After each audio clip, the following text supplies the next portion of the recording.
اب یہ ہے بہت پیاری آیت ہماری خواتین کے لیے قابل غور. نیک بیویاں تو وہ ہیں جو تابع دار ہوں، اطاعت کیش ہوں، مردوں کا کہنا مانے، ان کی اطاعت کریں. حافظات للغیب، اور غیب میں ان کے لیے محافظ بنے، ان کے مال کی بھی حفاظت کرے. یہ نہیں خیانت کر کے اب شوہر تو گیا ہوا جو چاہو اس کے مال میں سے جس کو میں جو چاہوں دے دوں، نہیں. یہ اس کا مال جو ہے وہ اسی کا ہے، اس کی خیانت نہیں کرے گی، وہ امانت کے ساتھ حفاظت کرے گی. اور اس کے علاوہ اپنے نفس کی حفاظت کرے گی، اس لیے کہ وہ بھی اب شوہر کی امانت ہے. اب اس کا جو بھی جنسی معاملہ ہے وہ اس کے اپنے اختیار میں نہیں رہا. اس کو مل کے بزا کہتے ہیں ہماری فقہ کے اندر، کہ در حقیقت اس کا اختیار کامل اب شوہر کے ہاتھ میں آ چکا ہے. اس کے جنسی اعضاء جو ہے وہ شوہر کے کنٹرول میں، مل کے بزا، ملکیت گویا کہ اس کی ہے. لہذا اس میں کوئی خیانت اگر وہ کر رہی ہے تو وہ بھی اس کے خلاف ہو جائے گا.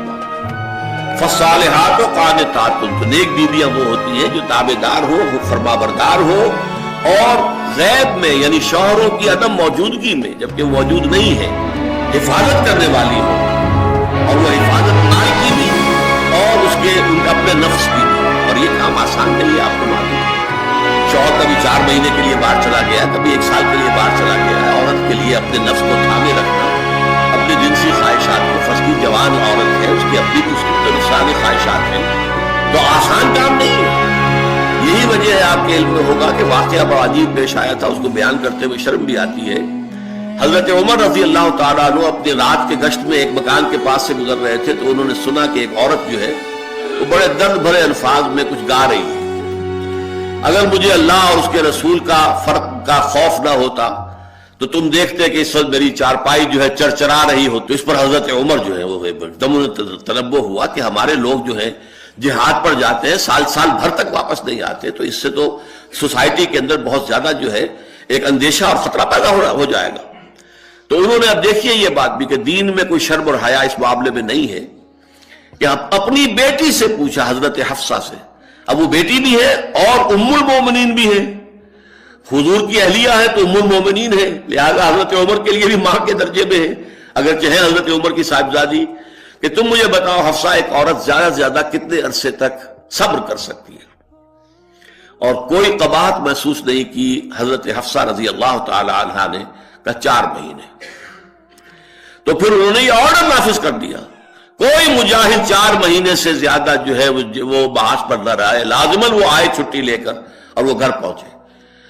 آپ اس کی روشنی میں دیکھیے جو کچھ ہمارے ہاں ہو رہا ہے. امارات میں جو لوگ کام کرتے ہیں، سعودی عرب میں کام کرتے ہیں، باہر کے ممالک میں کام کرتے ہیں، جوان بیویوں کو یہاں چھوڑ جائے، پھر جو قصے ہوتے ہیں، جو سکینڈلز ہوتے ہیں، پھر جب وہ شوہر صاحب تشریف لاتے ہیں تو وہ دیور اور بیوی جو ہے مل کر اسے قتل کرتے ہیں، اس لیے کہ یہاں تو دنیا بدل چکی ہے، دیور کی اور بھابھی کے رشتہ کچھ اور ہی بن چکا ہے، لہذا وہ قتل بھی کرتے ہیں، مال بھی سارا لے لیتے ہیں. یہ ساری خبریں آپ اخبارات میں پڑھتے ہیں.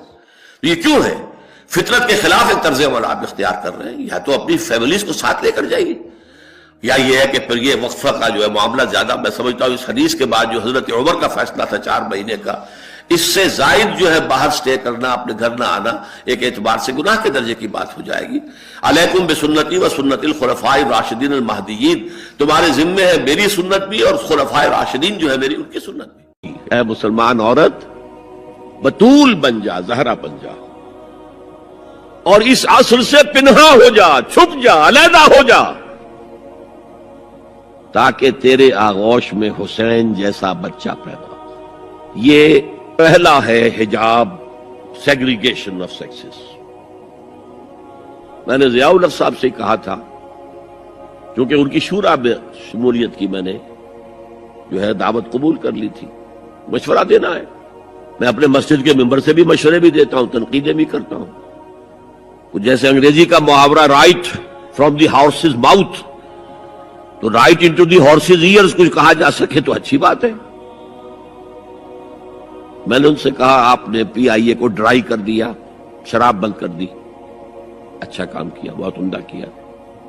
دنیا تو یہی کہے گی نا کہ دقیانوسی ہیں، چلیے برداشت کریں. لیکن یہ ایئر ہوسٹسز جو جاتی ہیں کرو کے ساتھ اور 2 ہفتے باہر رہتی ہیں، یہ کون سے اسلام کی روح سے جائز ہے؟ عورت محرم کے بغیر حج کو نہیں جا سکتی، محرم کے بغیر. عمرے کے لیے نہیں جا سکتی، اور یہ قانون تھا پاکستان میں۔ میں نے کہا آپ عورت کو نہیں جانے دیتے حج کے لیے، حالانکہ وہ ادھیڑ عمر کی ہوتی ہیں، عموماً بوڑھی ہوتی ہیں۔ ہمارے یہاں جوانی میں کون کرتا ہے حج؟ بہت شاس۔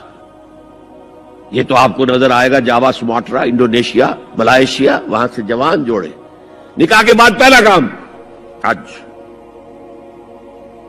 کہ ہمارے ہاں سے تو بڈھے ٹھہرے گئے ہوئے ہوتے، اور پہلے زمانے میں تو ان کو رخصت کر دیتے تھے کہ بس رخصت ہی ہو جائیں گے، یہ واپس نہیں آئیں گے اب۔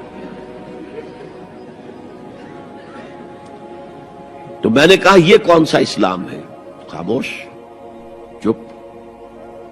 میں نے کہا یہ ناشتے کی ٹرے اور کھانے کی ٹرے مرد نہیں رکھ سکتے سامنے؟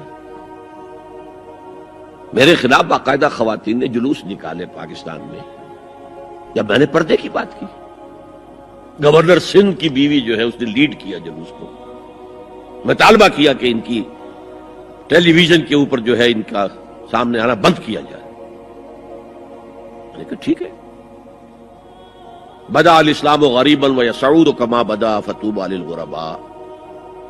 اسلام شروع ہوا تھا تو اسی حالت میں تھا کہ کوئی اس کو جانتا پہچانتا نہیں تھا، پھر جب اسلام غالب ہو گیا تو طاقتور کے تو سبھی دوست تھے، سبھی پہچاننے والے، لیکن ان قریب اسلام پھر غریب ہو جائے گا۔ تو جو اسلام کی غربت کے ساتھ خود غریب ہو جائیں ان کے لیے مبارکباد۔ اسلام کا دامن نہ چھوڑے، چاہے انہیں کہا جائے کہ یہ تو بڑے ہی دقیانوسی لوگ ہیں، بڑے کٹر لوگ ہیں۔ میں نے اس زمانے میں چیلنج کیا تھا، مجھے بتاؤ کیا فرق واقع ہوتا ہے؟ آپ کہیں گے عورتوں کو اگر ہم گھر میں بٹھائیں تو ہماری اکانومی سفر کرے گی، آدھی ہماری جو ہے لیبر وہ کام نہیں کرے گی۔ میں نے کہا where there's a will there's a way۔ Cottage industry کا انتظام کرو، نمبر 1، گھروں میں بیٹھ کر کام کریں۔ دوسری جنگ عظیم کے دوران ایک بڑا علاقہ تھا دلی میں جس کا ہر گھر کارخانہ بنا ہوا تھا، کرخندار، یہ ایک قوم کا نام پڑ گیا، کرخندار۔ چھوٹی چھوٹی مشینیں لگی، کہیں بٹن بن رہے ہیں، کہیں بکسوئے بن رہے ہیں، کہیں نکریں سل رہی ہیں، کہیں پینٹیں سل رہی ہیں، کہیں جو ہے کرتے سل رہے ہیں، قمیضیں۔ صبح کے وقت ٹرک آیا، خام مال دے گیا، شام کو آیا، تیار مال لے گیا۔ عورت نہ گھر سے نکلی نہ باہر گئی، کچھ نہیں، اور کام کیا، کما لیا۔